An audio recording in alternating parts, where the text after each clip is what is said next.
All of the photographs in this video come from historical archives and the Library of Congress.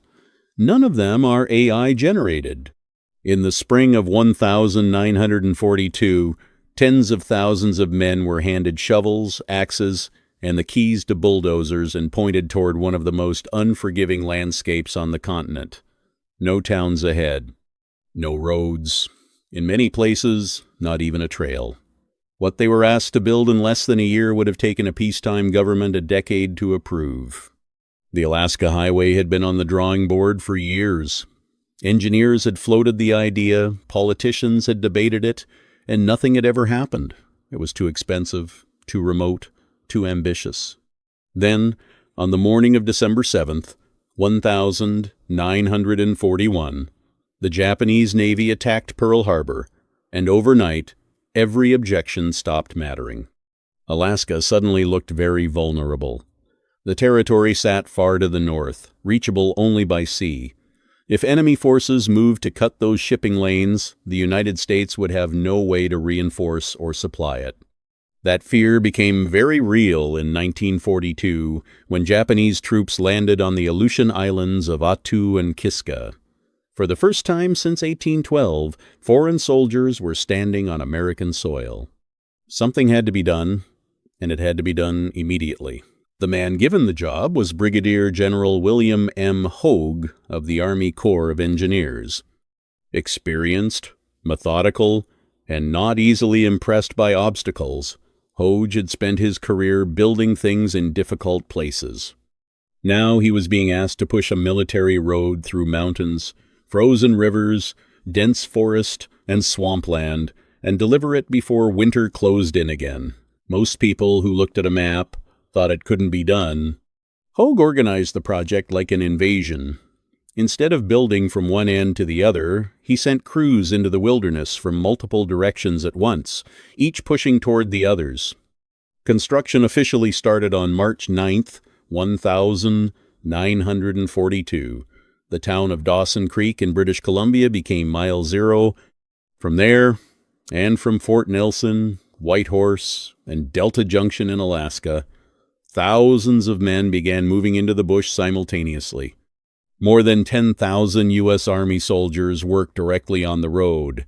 Another 16,000 civilian contractors supported them, operating machinery, constructing bridges, and keeping the supply lines running. Among the military units were 3 regiments of African American soldiers, assigned to some of the hardest sections of the entire route. The Army was still segregated, the work was not. When the going got worst, these men were at the front of it. In total, more than 25,000 workers were involved before the project was finished. The equipment they brought north was staggering in scale. Roughly 900 bulldozers and tractors were shipped up by rail and by sea, 374 road graders, 174 power shovels, more than 5,000 trucks. The bulldozer became the symbol of the whole operation. Operators drove straight into the tree line and started pushing. Behind them, graders turned the cleared path into something a vehicle could actually travel. The land pushed back at every turn. The route crossed mountain ranges, rivers that flooded without warning, and vast stretches of muskeg, the waterlogged, spongy ground that covers much of the subarctic. Muskeg looked solid until it swallowed a bulldozer whole. Workers learned to lay logs side by side across the worst sections, creating corduroy roads just stable enough to drive on. In summer, mosquitoes came in clouds thick enough to make outdoor work almost unbearable. In winter, temperatures dropped to 50 degrees below zero. Construction continued through all of it. More than 130 major bridges had to be built from scratch, along with thousands of smaller crossings. Timber was cut directly from the forest alongside the road.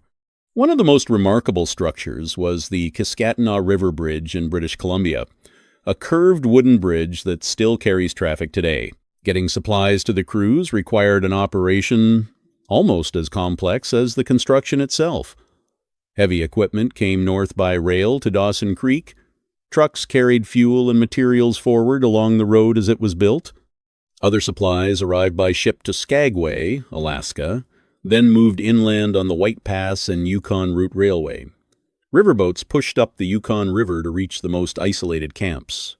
When even that wasn't enough, aircraft dropped supplies directly to crews cut off from the rest. On September 24, 1942, two bulldozers met near Contact Creek, close to the border between Yukon and British Columbia. One had come from the north, one from the south.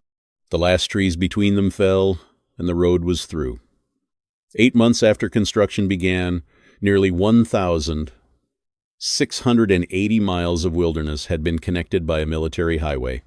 The Alaska Highway was officially declared complete on October 28, 1942. When the crews packed up and left, not everything went with them. Moving heavy machinery out of the remote north cost more than abandoning it, so hundreds of trucks and bulldozers were left where they sat. For years afterward, travelers on the highway would pass rusting machines half buried in the tree line. Some of them are still out there today. After the war, the highway was handed over to Canada and gradually improved, paved, and straightened. It now runs about 1,387 miles from Dawson Creek to Delta Junction. What started as a military emergency became one of the most important roads in the northern half of the continent. If you enjoy old photographs and forgotten history, take a look at some of the other videos on this channel. Thanks for watching.